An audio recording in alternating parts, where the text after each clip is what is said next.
ओम श्री साईनाथाय नमः।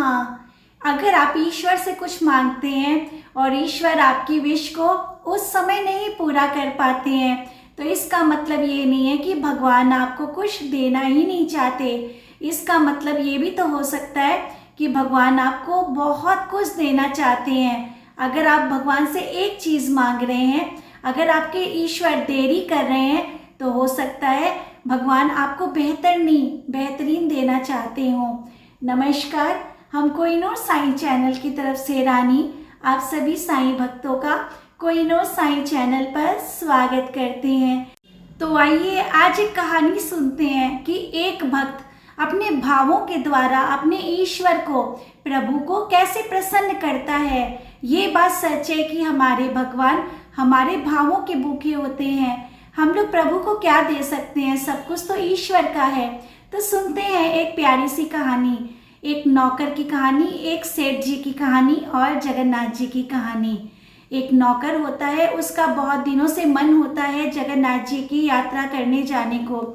वो अपने सेठ जी से कहता है कि सेठ जी, मैं जगन्नाथ जी की यात्रा करने जाना चाहता हूँ, क्या आप मुझे कुछ दिन के लिए छुट्टी दे सकते हैं? क्या आप मुझे आज्ञा दे सकते हैं कि मैं जगन्नाथ जी की यात्रा करने चला जाऊं?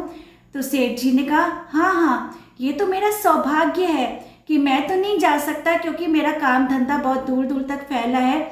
मुझे इतना समय नहीं है कि मैं दर्शन करने जाऊं, तो तुम दर्शन करने मेरी तरफ से चले जाओ। हाँ, जब दर्शन करने जाना तो मैं तुम्हें 100 रुपये दे रहा हूँ, जगन्नाथ जी को चढ़ा देना। नौकर बहुत प्रसन्न हो गया। उसने सेठ जी का शुक्रिया अदा किया, उनको प्रणाम किया और अगले दिन जगन्नाथ जी की यात्रा करने के लिए वो सुबह सुबह ही पैदल चल पड़ा जगन्नाथ जी की यात्रा के लिए।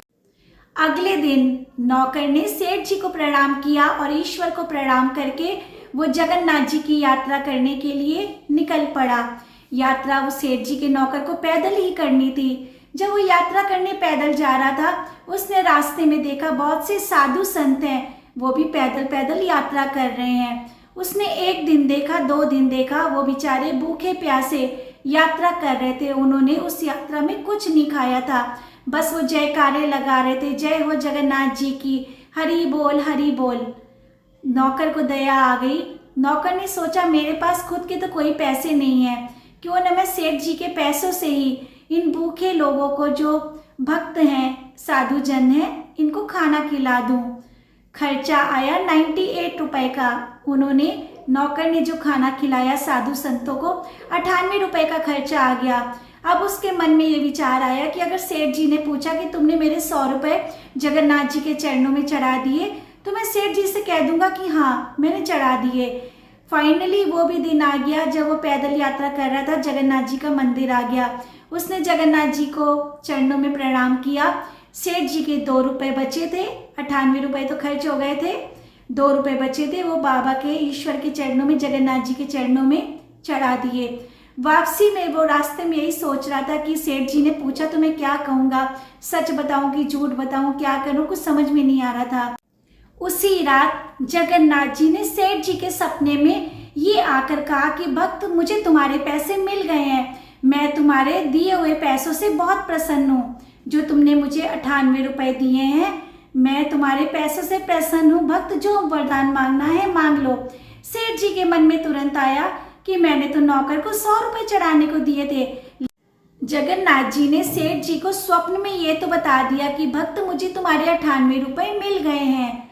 सेठ जी के मन में आया कि मैंने तो 100 रुपये चढ़वाने को दिए थे, तो 98 रुपये भगवान को स्वीकार हुए, तो 2 रुपये भगवान ने क्यों नहीं स्वीकार किए? क्योंकि सेठ जी को तो पता नहीं था क्या बात है। उसने सोचा कि चलो ठीक है, जब नौकर आएगा तो मैं उसी से पूछ लूँगा कि तुमने 98 रुपये चढ़ाए थे तो 2 रुपये क्या किए, कहीं बीमारी तुम्हारे हो गई, क्या हो गया कि नहीं चढ़ाए।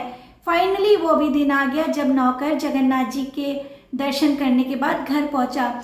उसने सेठ जी को प्रणाम किया, अपनी यात्रा का बताया कि सेठ जी, मैं अच्छे से पहुंच गया, अच्छे से दर्शन हो गए।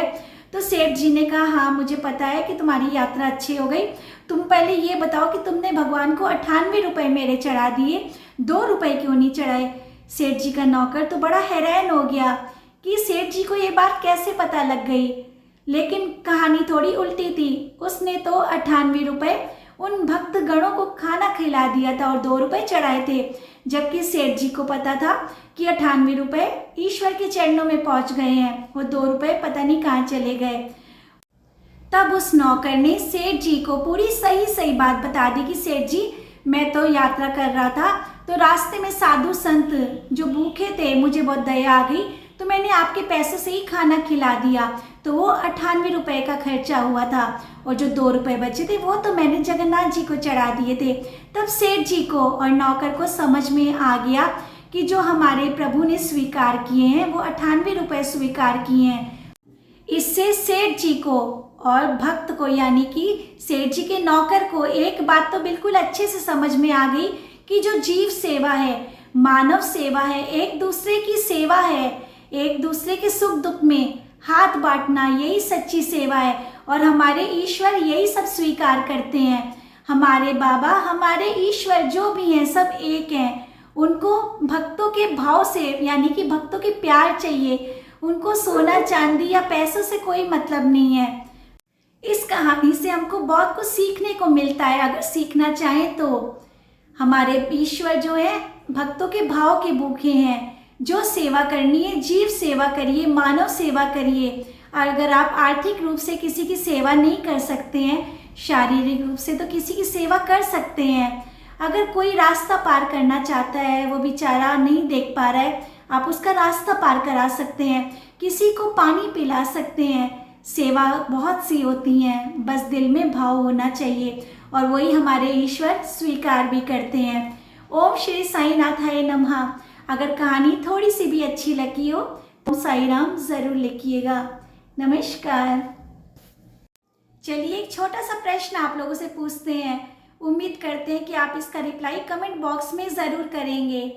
अगर कोई भक्त दर्शन करने के लिए शिव भगवान के मंदिर में जा रहा है और वो रास्ते से ही, घर से ही जल लेके जा रहा है कि मैं भगवान को चढ़ाऊँगा, वो रास्ते में कोई गाय पानी के लिए बहुत तड़प रही है, तो आप क्या करेंगे? उस गाय को पानी पिलाएंगे जो जल आप घर से ही लेके गए हैं, या उस गाय को इग्नोर करते हुए शिव भगवान को जल चढ़ाएंगे? प्लीज़ आप अपना रिप्लाई ज़रूर करिएगा, मुझे बहुत खुशी होगी। ओम श्री साईं नाथाय नमः।